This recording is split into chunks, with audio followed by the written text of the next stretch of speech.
Mesdames, Messieurs, bonsoir. Il est 20h, c'est l'heure du journal sur Equinox Télévision. Soyez les bienvenus. Le Cameroun et le Nigeria réfléchissent sur la stratégie à mettre en place pour la sécurité au niveau de la frontière.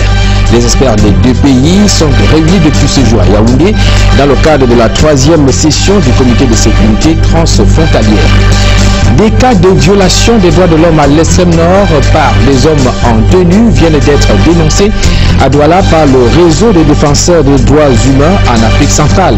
Les responsables de ce réseau parlent de violations, d'actes de torture sur les populations dans le but d'obtenir des informations concernant Boko Haram.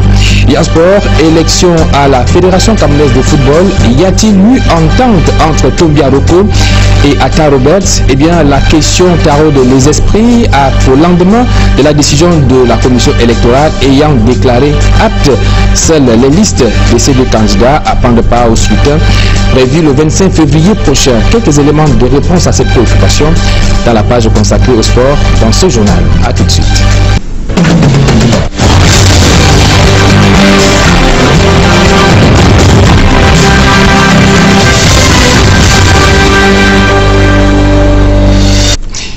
Une fois de plus, bonsoir. Halte à l'insécurité à la frontière entre le Cameroun et le Nigeria.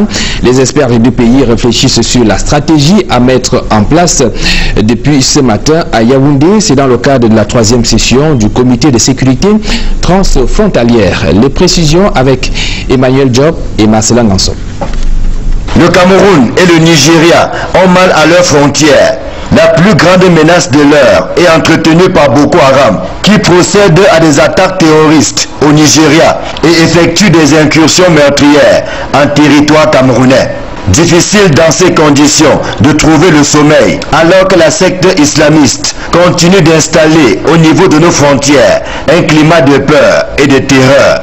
Ce n'est donc pas une surprise si la menace Boko Haram est au cœur des travaux de cette 3e session du comité de sécurité transfrontalière Cameroun-Nigeria. Faire le point de la situation, naturellement à la lumière de toutes les assises qui se sont tenues sur la question, depuis les assises de Paris jusqu'aux dernières assises du sommet des chefs d'État des pays de la CEAC qui a porté sur la question centrale de Boko Haram. Donc nous allons faire le point parce qu'entre-temps il y a eu pas mal d'assises ministérielles, il y a également des assises d'experts militaires qui seront penchés sur les stratégies à mettre en place pour faire face à ce fléau, à cette menace qu'est Boko Haram.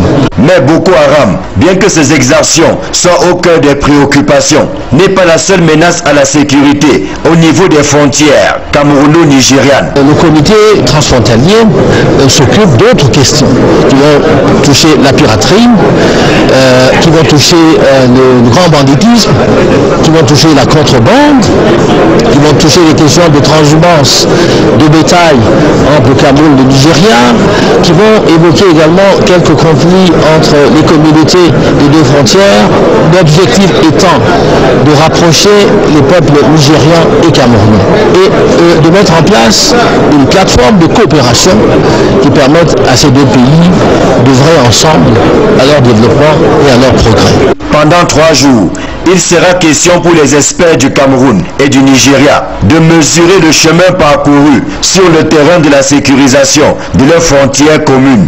Des propositions concrètes sont attendues allant dans le sens d'une mutualisation et d'une bonne coordination des forces de sécurité au niveau des frontières.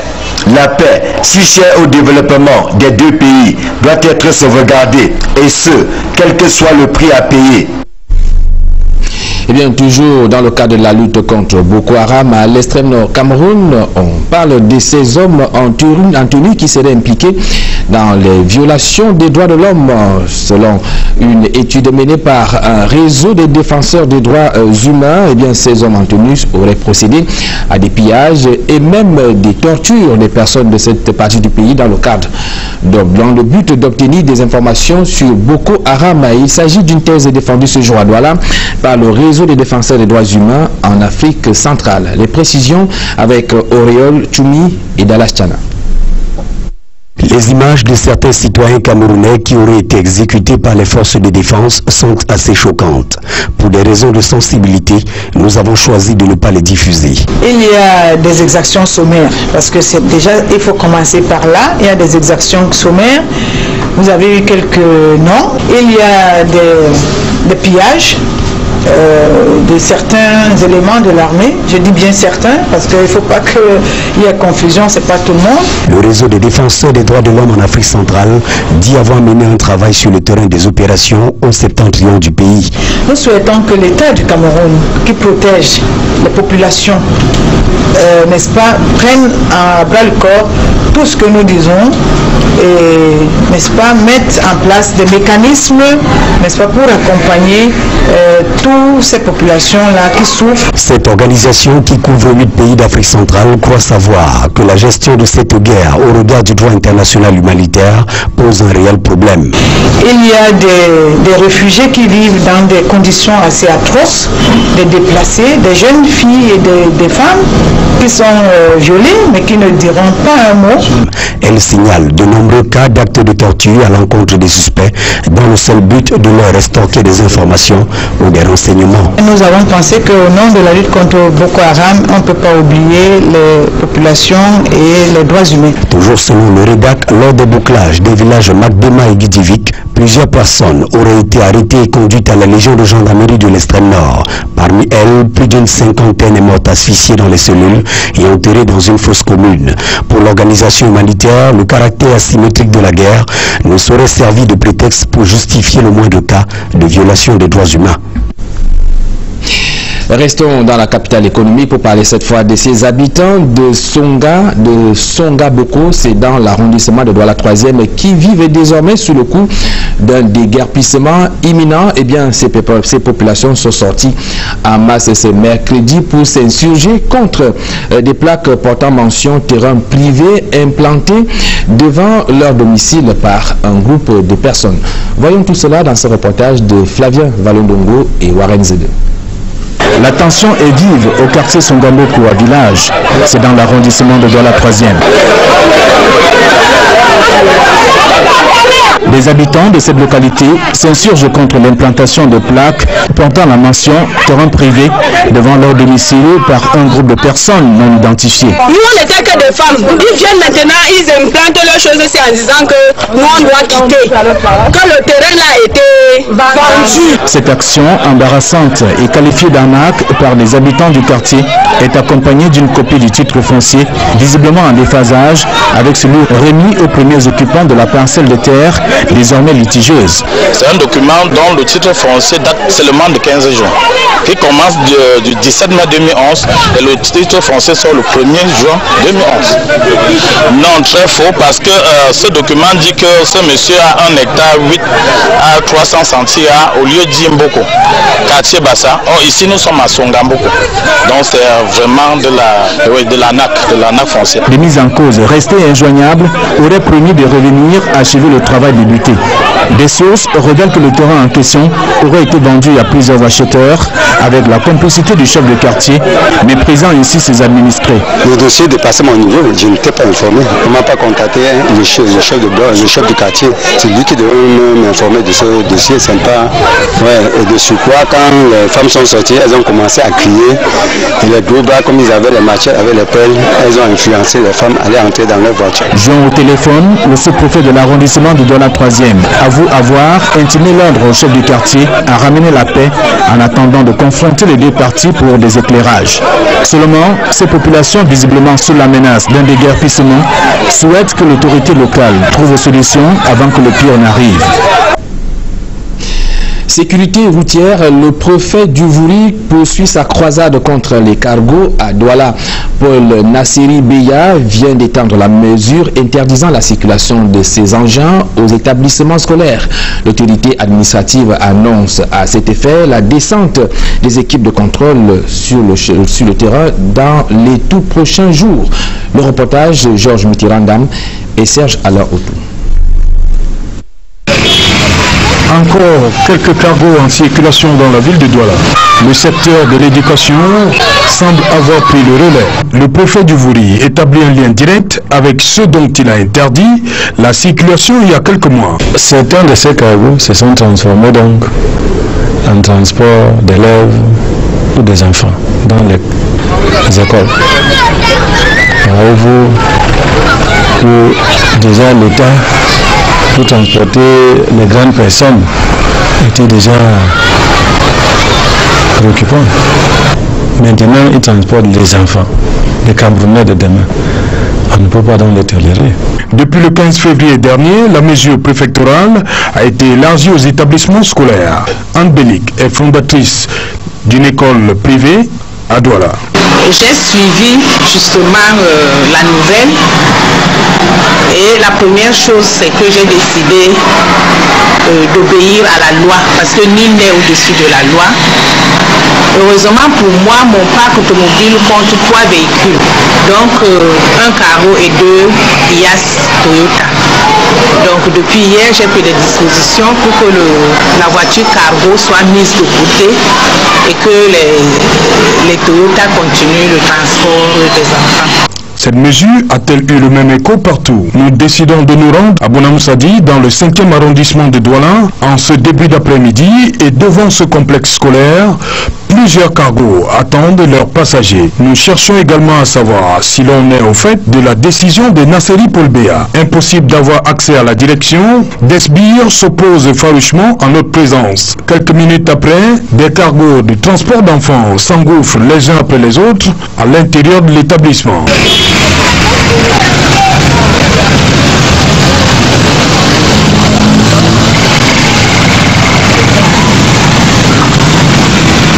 Ils en ressortent quelques instants après, le reste sans commentaire.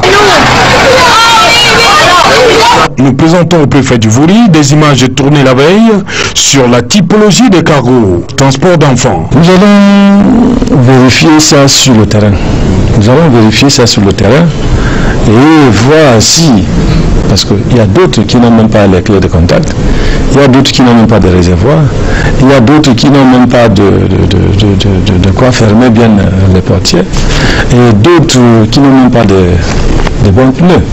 Donc, la commission dont je suis président est chargée de vérifier l'état des véhicules et dans tout le désordre qui est fait dans le secteur de transport. Cela dit, Nasseri Paul Béa est résolument déterminé à effacer le terme cargo dans le vocabulaire. En santé, la circoncision est précaire au Cameroun. C'est pas moi qui le dis, c'est plutôt des urologues réunis à Yaoundé dans le cadre d'un séminaire. Plus de précisions avec Élisée Mbogba et Yannick Bazoua. L'état des lieux de la circoncision au Cameroun reste catastrophique. Ceci du fait de son caractère rituel que thérapeutique. Nous enregistrons en moyenne à peu près jusqu'à 5 cas de complications par mois. Ça c'est tout juste à l'hôpital central. Et si vous représentez qu'il y a beaucoup de centres de santé, il y a beaucoup d'hôpitaux de référence, vous pouvez faire vous-même le calcul pour voir que ce n'est pas une histoire facile, c'est-à-dire un geste qui est banal, mais qui apporte des mutilations irréversibles, quelquefois chez le petit jeune garçon. Les conséquences qui s'ensuivent sont nombreuses. Nous avons des cas d'amputation complète de la verge, ce qui signifie que ce garçon ne pourra plus avoir des rapports sexuels dans l'avenir. Nous avons des cas de nécrose, nous avons des cas de saignement, nous avons le cas des fistules, c'est-à-dire les urines commencent à sortir par 2 orifices, en bas et en haut. Au regard de ce qui précède, la Société camerounaise d'urologie, au cours de ses assises, a tenu une fois de plus à tirer la sonnette d'alarme. Faire la circoncision à l'âge préscolaire, c'est-à-dire 3-4 ans. Donc il faut édifier les parents. Le meilleur moment pour faire la circoncision pour éviter au maximum les complications de l'âge préscolaire. Le seul débat ici reste celui de l'utilité de la circoncision. Toujours en santé, la campagne de lutte contre la poliomyélite bat son plein dans la région du littoral. Joseph Betty Assomon, le gouverneur de la région du littoral, a donc procédé ce jour dans ses services au lancement du plaidoyer en faveur du leadership du partenariat en matière d'éradication de la poliomyélite. Le compte rendu de Georges Mitterrand-Dam et Guy Zogo. La poliomyélite est de retour au Cameroun depuis 2013 et il faut lui barrer la voie. C'est ce qu'a fait la région du littoral avec le lancement à Douala du plaidoyer en faveur du leadership et du partenariat en matière d'éradication de la poliomyélite, d'immunisation et de la santé de la mère et de l'enfant par le gouverneur de la région du littoral, Joseph Betty Assomon. Profitant de cette circonstance, la représentante de l'UNICEF au Cameroun a souhaité que chacun joue sa partition dans la problématique de l'éradication de cette affection. C'est important que toutes les parties prenantes fassent partie de cette bataille, de ces derniers kilomètres qui nous restent pour l'éradication. Les autorités administratives ont un rôle à jouer, les chefs traditionnels, les chefs religieux, les associations de femmes et les associations de jeunes. C'est important qu'ils comprennent l'enjeu qui est là et leur rôle. Un passage obligé pour que le Cameroun ne soit plus une menace en matière de poliomyélite. Le Cameroun est le seul pays sur la liste en Afrique où le virus circule et où on exporte la polio.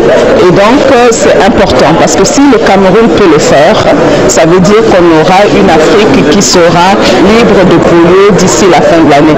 Les assises de Douala contre la poliomyélite, qui ont été ponctuées entre autres par des ateliers, s'achèvent demain par la lecture de la déclaration d'engagement contre cette épidémie dans le littoral.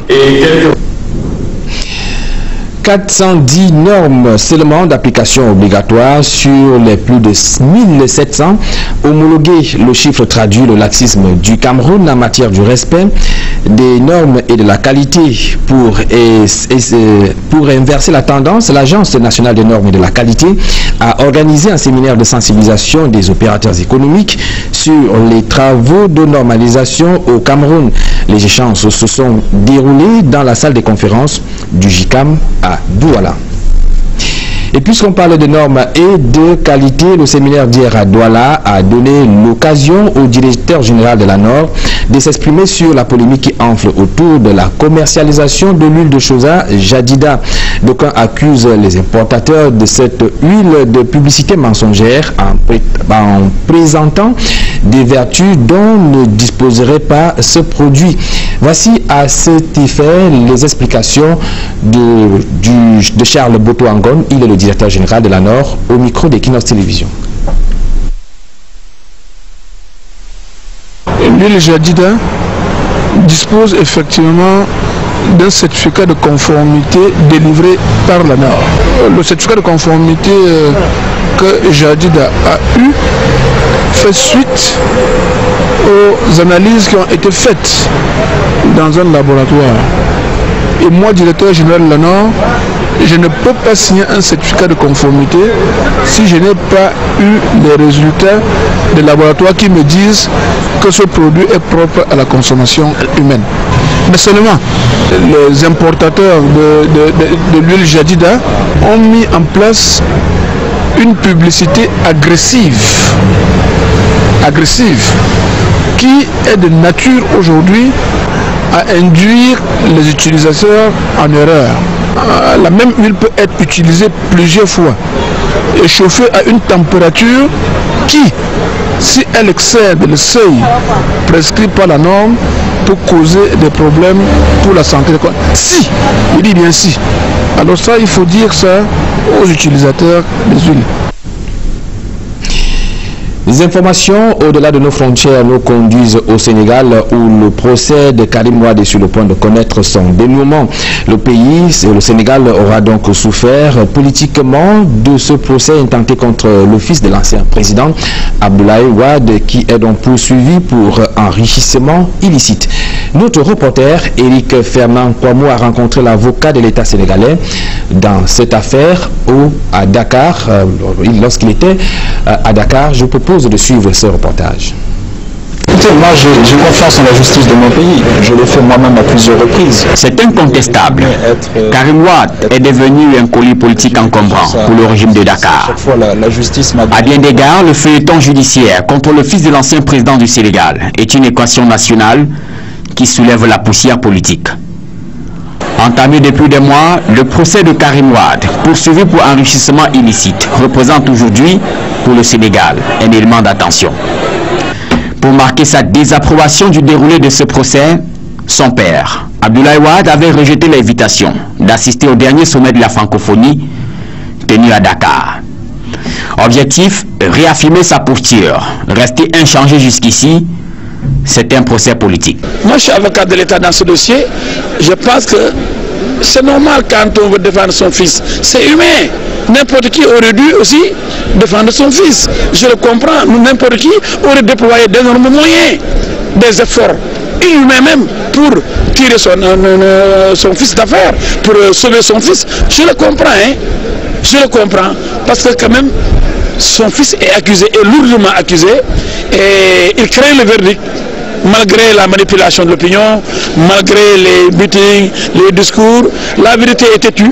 S'il y a des faits avérés, il sera condamné. S'il n'y a rien contre lui, il sera relaxé, purement et simplement. Abdoulaye Wade multiplie les actions et manœuvres pour dénoncer ce qu'il qualifie d'absence d'impartialité dans la gestion de cette affaire. Mais en face, le caractère indépendant de la justice est brandi. Nous sommes une république indépendante. Nous avons une justice indépendante. Il n'y aura pas de manipulation. S'il est innocent, il sera relaxé, mais s'il est coupable, il sera condamné. C'est donc à la justice sénégalaise que revient le dernier mot. Nous parlons de sport à présent et plus précisément de l'élection à la Fédération camerounaise de football. Atta Roberts a-t-il passé des accords avec Tombi Aroko pour obtenir le parrainage des délégués fidèles au secrétaire général de la FECAFOOT? Non, retorque le directeur technique adjoint numéro 3.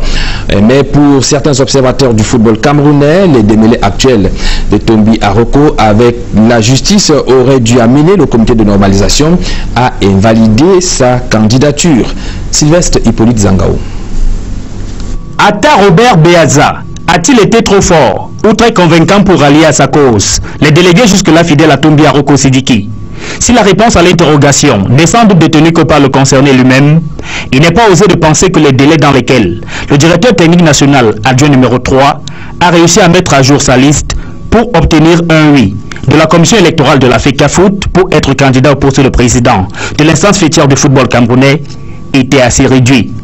Vu que ces délégués, aujourd'hui à la cause d'Atta Robert, juraient leur fidélité au secrétaire général de la FECAFOOT, même après le retrait de son passeport par la justice, il y a quelques semaines seulement. Interrogé par Radio Equinox sur d'éventuels accords passés avec Tombi Aroko, Atta Robert affirme qu'il n'en est rien. Pour lui, les délégués qui ont décidé de le soutenir confirment simplement la volonté de rupture avec le système en place à la FECAFOOT depuis des années. Le comité de normalisation a donc tranché.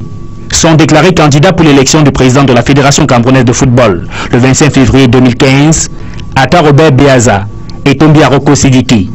Il y a plusieurs observateurs de s'interroger sur l'acceptation de la candidature de Tombi Aroko, alors qu'il est entendu par le tribunal criminel spécial, vu que les nouveaux textes de la Fédération camerounaise de football n'autorisent à quiconque épinglé par la justice de se présenter à ce poste.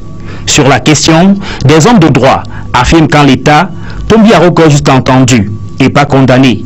Une situation qui n'entache en rien sa candidature. Si ce n'est ce bon sens qui devrait conduire au désistement ou à la démission d'un poste de responsabilité lorsqu'on est impliqué dans des problèmes de gestion ou de mœurs.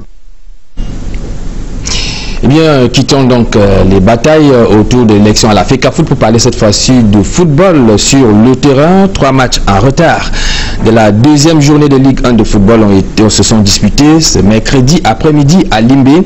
Djalakwan Sport Academy et Panthère Sportif Dundé ont fait jeu égal, un but partout. Et à Douala, en image, New Star de Douala et Unisport du Onkam ont fait jeu égal, 0 but partout.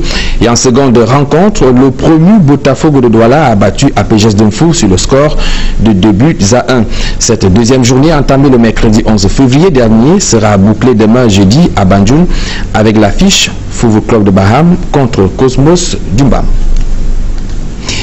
C'est bientôt la fin de cette édition d'information, mais avant, permettez-moi de souhaiter un bon début de carême à toute la communauté chrétienne catholique. Pour dire que le carême est cette période de pénitence et de prière qui accompagne vers la célébration de la fête de la Pâque. Merci, mesdames, messieurs, d'avoir été en notre compagnie. Donnons-nous rendez-vous demain lorsqu'il sera 20h. Bonne continuation de programme sur Equinox Télévision.